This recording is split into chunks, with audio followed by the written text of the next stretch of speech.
But ನಾವು ಇಲ್ಲಿ ಇವತ್ತು ಕಲಿತಿರೋದು ಯಾವುದು, ಇದು ಎರಡು ಮಾಡಲ್ ಸಿಗುತ್ತೆ. ಎರಡು ಅಂದ್ರೆ ನೀವು ಮೇನ್ ಆಗಿ ಇದು ಆನ್ಲೈನ್ ಅಲ್ಲೇ ತುಂಬಾ ನಿಮ್ಗೆ ಗೊತ್ತಿರುತ್ತೆ, ಅಥವಾ ನೀವು ಯಾವ್ದಾದ್ರು ವೆಬ್ಸೈಟ್ ಡಿಸೈನ್ ಮಾಡೋಕೆ ನಿಮ್ಗೆ ಲೈಬ್ರರಿ ಆಗ್ಬೋದು, ಎಂಟರ್ಪ್ರಿನರ್ ಆಗ್ಬೋದು, ಬೇರೆ ಯಾವುದೇ ಪರ್ಪಸ್ಗೆ ನೀವು ಏನಾದ್ರು ವೆಬ್ಸೈಟ್ ಡಿಸೈನ್ ಮಾಡಿದ್ರೆ ಅಥವಾ ವೆಬ್ ಸರ್ವಿಸಸ್ ಗಿಂತ ಹೆಚ್ಚಾಗಿ ವೆಬ್ಸೈಟ್ ಮಾತ್ರ. Web services require more coding ಎಲ್ಲ ಬೇಕು. ಫಾರ್ ಎಕ್ಸಾಂಪಲ್ ಅಮೆಝಾನ್, ಫ್ಲಿಪ್ಕಾರ್ಟ್ ಎಲ್ಲ ನೋಡಿದಿರಲ್ವಾ, ವೆಬ್ ಸರ್ವಿಸ್ ಅಂತ ಹೇಳಕ್ಕಾಗಲ್ಲ. ಅದು commercially ಇಂಟ್ರಾಕ್ಟೆಡ್ with business and customer model ಅದು ಆಯ್ತು. ಬಟ್ ನಾವು ಇಲ್ಲಿ ಇವತ್ತು ಕಾನ್ಸಂಟ್ರೇಟ್ ಮಾಡ್ಬೇಕನ್ನೋದು ವರ್ಡ್ ಪ್ಲಸ್.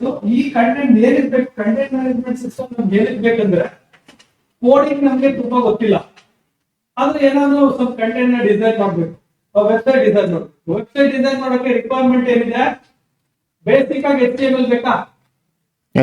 ನಿಮ್ಗೆ ಎಲ್ಲರೂ ಸ್ವಲ್ಪ HTML ಗೊತ್ತಿದೆ. HTML ಅಂದ್ರೆ ಜಸ್ಟ್ HTML ಸಾಕಾಗಲ್ಲ, ಇನ್ನೇನ್ ಬೇಕು, ಸ್ಕ್ರಿಪ್ಟಿಂಗ್ ಬೇಕು. ಮಾಡುತ್ತೆ ಸಮ್ಟೈಮ್ಸ್ ಏನ್ ಮಾಡುತ್ತೆ, ಸ್ಟೋರೇಜ್ ಮಾಡುತ್ತೆ, ಈ ತರ ಇರುತ್ತೆ. ಅದಕ್ಕೆ ಸ್ಕ್ರಿಪ್ಟಿಂಗ್ ಬೇಕು. ಸ್ಕ್ರಿಪ್ಟಿಂಗ್ ಒಂದೇ ಸಾಕಾಗಲ್ಲ, ಅದಕ್ಕೆ ಡಾಟಾಬೇಸ್ ಬೇಕಾಗುತ್ತೆ. ಡಾಟಾಬೇಸ್ ಏನೆಲ್ಲ ಕಂಟೆಂಟ್ ಬೇಕಂದ್ರೆ, ಸ್ಕ್ರೀನ್ ಅಲ್ಲಿ ವಿಜುವಲಿ ಚೆನ್ನಾಗಿ ಕಾಣ್ಬೇಕಂದ್ರೆ ಪ್ರಿಂಟ್ ಅಂಡ್ ಡಿಸೈನ್ ಆಯ್ತಾ. ಅದಕ್ಕೆಲ್ಲ ನಿಮ್ಗೆ ಸ್ಟೈಲ್ ಫಿಕ್ಸ್ ಇದೆ. ನೀವು ಫೋಟೋಶಾಪ್ ಕೇಳಿದಿರಾ, ಫ್ಲಾಶ್ ಕೇಳಿದಿರಾ, ಈ ತರ ಟೂಲ್ಗಳು ತುಂಬಾ ಟೂಲ್ಗಳಿದೆ. ಆ ಟೂಲ್ ನ ಯೂಸ್ ಮಾಡಿ ಏನ್ ಮಾಡ್ತಾರೆ, ಪ್ರಿಂಟ್ ನ ಡೆಕೋರೇಟ್ ಮಾಡ್ತಾರೆ. ಪ್ರಿಂಟ್ ಅಂಡ್ ಅಂದ್ರೆ ಏನು, ನಮಗೆ ಕಾಣಿಸುತ್ತೆ. ಯೂಸರ್ ಯಾರಿದ್ದಾರೆ, ಯೂಸರ್ ವ್ಯೂಗೆ ತುಂಬಾ ಚೆನ್ನಾಗಿ ಕಾಣುತ್ತೆ ಪ್ರಿಂಟ್ ಅಂಡ್. ನಿಮ್ಗೆ ಟೆಕ್ಸ್ಟ್ ಬಾಕ್ಸ್ ಇದೆ, ಟೆಕ್ಸ್ಟ್ ಬಾಕ್ಸ್ ಅಲ್ಲಿ ಏನೋ ಎಂಟರ್ ಮಾಡ್ತೀರಾ ಅಲ್ವಾ. ಎಂಟರ್ ಮಾಡಿದ್ದು ಸ್ಕ್ರಿಪ್ಟಿಂಗ್ ಇಲ್ಲ, ಆದ್ರೆ ಸ್ಕ್ರಿಪ್ಟಿಂಗ್ ಯೂಸ್ ಮಾಡ್ತಾ ಇದ್ರೆ ಅದು ಏನು ವರ್ಕ್ ಆಗಲ್ಲ, ಸುಮ್ಮನೆ ಕಂಟೆಂಟ್ ಇರುತ್ತೆ. ಫಾರ್ ಎಕ್ಸಾಂಪಲ್ ಸುಮ್ಮನೆ ನೋಡಿ, ನಿಮ್ಮ ಇಂಟ್ರೆಸ್ಟ್ಗೆ ಒಂದು ಯಾವ್ದಾದ್ರು ಒಂದು HTML ನೋಡೋಣ, ಇದೇ ರೀತಿನ ಬರೆಯೋದು. ಓಕೆ,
ನೀವು HTML ಅಂತ ಹಾಕಿಲ್ಲ ಅಂದ್ರೆ ಐಡೆಂಟಿಫೈ ಮಾಡಲ್ಲ.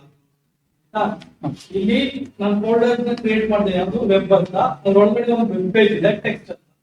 ಈಗ ಬ್ರೌಸರ್ ಕೇಳಿದ್ದೆ, ನಾನು ಡಿಫಾಲ್ಟ್ ಬ್ರೌಸರ್ ಇಲ್ಲಿ ಕ್ರೋಮ್ ಅಲ್ಲಿ ನಾನು ಡಿಸ್ಪ್ಲೇ ಆಗ್ತಿದೆ.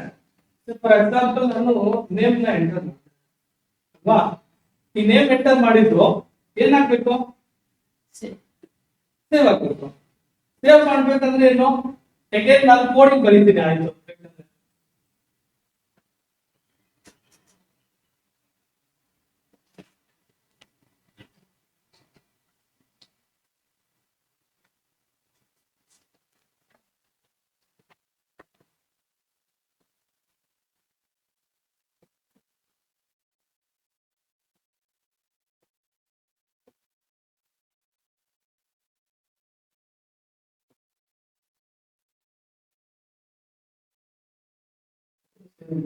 ಓಕೆ ನೋಡೋಣ.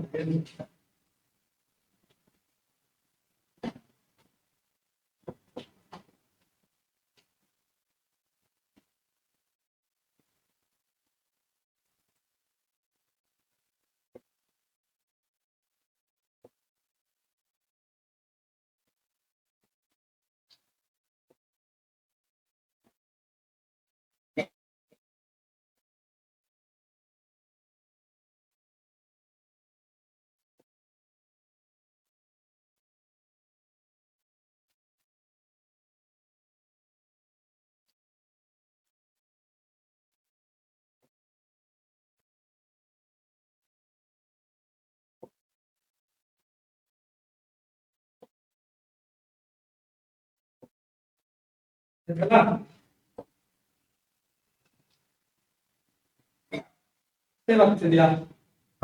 ಇಲ್ಲ. ಏನ್ ಮಾಡ್ಬೇಕು? ನನಗೆ HTML ಗೊತ್ತು ಅಲ್ವಾ, ಬರ್ದೆ. ಈಗ ನಾನು ಇನ್ನೂ ಡೆಕೋರೇಟ್ ಮಾಡ್ಬೇಕಂತ ಹೇಳಿದ್ರೆ ನಿಮ್ಗೆ ಜಸ್ಟ್ ಸಿಂಪಲ್ ವೇನು ಇದೆ. ಬಿಸಿ ಕಲರ್ ಹಾಕಿದ್ರೆ ಸರ್ ವರ್ಕ್ ಮಾಡಿದಿರಲ್ಲ ಇದು.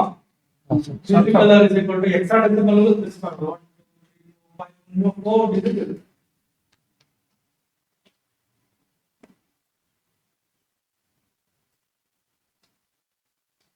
ಐಡೆಂಟಿಫೈ ಆಗಲಿ ಅಂತ ಟೈಪ್ ಇದೆ.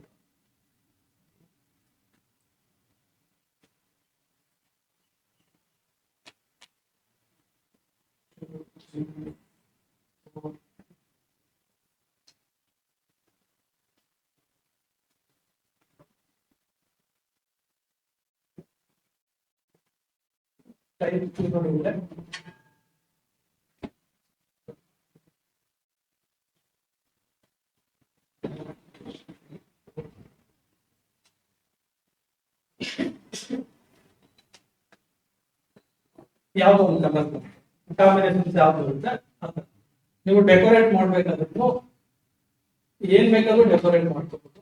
ಏನ್ ನೀವು ಟೈಪ್ ಹೋದ್ರೆ ಇನ್ನೂ ಚೆನ್ನಾಗಿದೆ.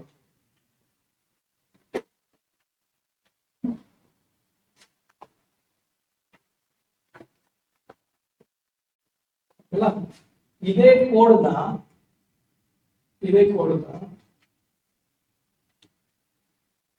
ಕಾಪಿ ಮಾಡಿ ಮತ್ತೆ ಪೇಸ್ಟ್ ಮಾಡ್ಕೊಂಡ್ರೆ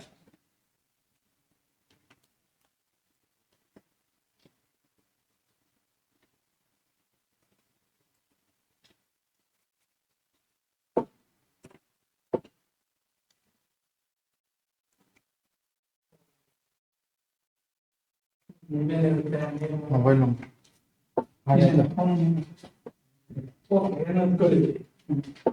ಆಯ್ತಾ? ಹಿಂಗೆ ಏನ್ ಬೇಕಾದ್ರೂ ಡೆಕೋರೇಟ್ ಮಾಡ್ಬೋದು. ಇದು ಫ್ರಂಟ್ ಎಂಡ್ ಏನ್ ಹೇಳ್ತಾರೆ, ಫ್ರಂಟ್ ಎಂಡ್. ಈವನ್ ಇದಕ್ಕೆ ಇಮೇಜ್ ಹಾಕೋಬಹುದು. ನೀವ್ ಯಾಕಂದ್ರೆ ಇದನ್ನ ಟೈಪ್ ವೇಸ್ಟ್ ಜಾಸ್ತಿ ಟೈಪ್ ವೇಸ್ಟ್ ಮಾಡೋದ್ರಿಂದ ನಿಮ್ಗೆ ಕಾನ್ಸೆಪ್ಟ್ ಅರ್ಥ ಆಗಲಿ ಅಂತ ಇದನ್ನ ಹೇಳ್ತೀವಿ. ನಮ್ಗೆ ಏನಿರ್ಬೇಕು ಕಂಟೆಂಟ್. ಈಗ ನಾನು ಇದು ಕೋಡಿಂಗ್ ಎಲ್ಲ ಬರ್ದೆ ಅಲ್ವಾ, ಎಷ್ಟು ಜನ ಎಕ್ಸ್ಪರ್ಟೈಸ್ ಆಗುತ್ತೆ. ನಾನು ಪಡೆದಿರೋದು ಏನೇನು ಅಲ್ಲ, ಇದ್ರ ಜೊತೆ ಸ್ಕ್ರಿಪ್ಟಿಂಗ್ ಎಲ್ಲ ಬರುತ್ತೆ. ಸ್ಕ್ರಿಪ್ಟಿಂಗ್ ಏನೇನ್ ಬೇಕಂತ, ಫಾರ್ ಎಕ್ಸಾಂಪಲ್ ಈಗ ಟೆಕ್ಸ್ಟ್ ಇದೆ ನೇಮ್ ಅಂತ ಇದಕ್ಕೆ ವೇರಿಯಬಲ್ ಏನ್ ಕೊಟ್ಕೋಬಹುದು. ಏನ್ ಮಾಡಕ್ಕೆ ಅಂದ್ರೆ ಇಲ್ಲಿ ಏನ್ ಡಾಟಾನ ಎಂಟ್ರಿ ಮಾಡ್ತೀರಿ ಅದನ್ನ ರಿಟ್ರೀವ್ ಮಾಡುತ್ತೆ ಯೂಸಿಂಗ್ ಸ್ಕ್ರಿಪ್ಟ್ ಎಂಟ್ರಿ. ಅದಾದ್ಮೇಲೆ ಏನಂದ್ರೆ ಇದೇ ಕೋಡ್ಗೆ ಡಾಟಾಬೇಸ್ ನ ನಾವು ಇಂಟ್ರೊಡ್ಯೂಸ್ ಮಾಡ್ಬೋದು. ಅಂದ್ರೆ ಡಾಟಾಬೇಸ್ ನ ಯೂಸ್ ಆಗೋದು. ಡಾಟಾಬೇಸ್ ಏನಿಗೆ ಬೇಕಂದ್ರೆ ಇಲ್ಲಿ ಕೊಟ್ಟಿರೋ ಫೀಲ್ಡ್ ಅಲ್ಲಿ ಕೊಟ್ಟಿರೋ ಡಾಟಾ ರಿಟ್ರೀವ್ ಮಾಡಿ ಡಾಟಾಬೇಸ್ ಅಲ್ಲಿ ಸೇವ್ ಆಗ್ಬೇಕು. ಇಲ್ಲಿ ಡಾಟಾಬೇಸ್ ಯಾವುದು, ಫಾರ್ ಎಕ್ಸಾಂಪಲ್ ನಾನು ಯೂಸ್ ಮಾಡ್ತಿರೋ ಇಂಟರ್ಫೇಸ್ ಅಲ್ಲಿ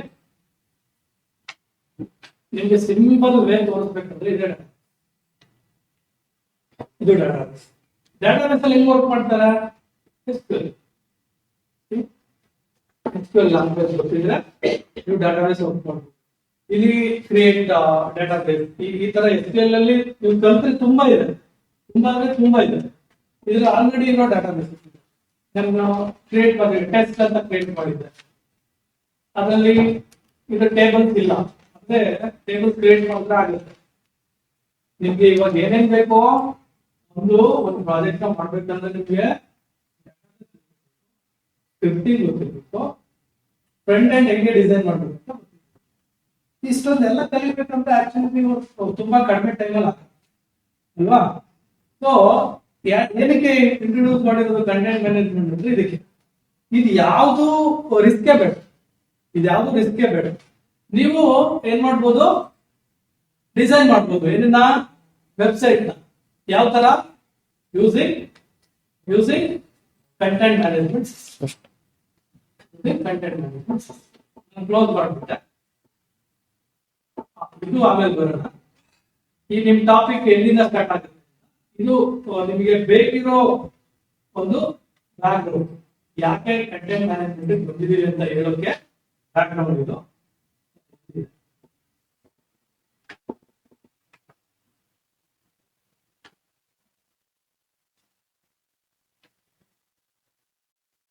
ನೀವು ಈ ಟೂಲ್ಗಳನ್ನ ಯೂಸ್ ಮಾಡಿದ್ರೆ ನಿಮ್ಗೆ ಇಷ್ಟು ಟಾಸ್ಕ್ಗಳು ಸೇವ್. ಏನ್ ಟಾಸ್ಕ್? ಫ್ರಂಟ್ ಎಂಡ್ ಡಿಸೈನ್ ಮಾಡಬೇಕಿಲ್ಲ, ಒಂದು ಅದು ಸ್ಕ್ರಿಪ್ಟಿಂಗ್ ಬಗ್ಗೆ ತಿಳ್ಕೊಳ್ಳೋದು ಬೇಕಿಲ್ಲ, ಇನ್ನೊಂದು ಡಾಟಾಬೇಸ್ ಬಗ್ಗೆ ತಿಳ್ಕೊಳ್ಳೋದು ಬೇಕಿಲ್ಲ. ಆದ್ರೆ ತಿಳ್ಕೊಂಡ್ರೆ ಏನು ಪ್ರಯೋಜನ ಆಗುತ್ತೆ? ನಿಮ್ಗೆ ಎಫೆಕ್ಟಿವ್ ಆಗುತ್ತೆ.